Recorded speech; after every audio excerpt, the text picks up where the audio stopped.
ఎంతో మంది క్రీస్తు శిలువకు శత్రువులుగా నడుస్తున్నారంట. దేవుని నమ్మిన వాళ్ళు, దేవుని సేవకు. వీళ్ళ గురించి చాలా సార్లు చెప్పా, ఇప్పుడు ఏడుస్తూ చెప్తున్నా అంటున్నాడు. క్రీస్తు శిలువకు శత్రువులుగా నడుచుకోవద్దు.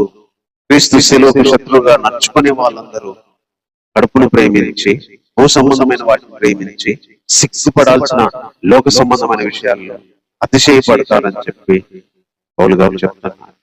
పౌలు గారు అయితే, నా పౌరసత్వం పరలోకంలో ఉంది, నా దేవుడు రాబోతున్నాడు, ఈ దీన శరీరాన్ని మహిమ శరీరంగా మార్చబోతున్నాడు, యుగ యుగాలు నేను ఆయనతో ఉంటా, నా ప్రభుతో ఉంటా, నా జీవితం అక్కడ, నా లైఫ్ అక్కడ, నా మిగిలినంత అక్కడ.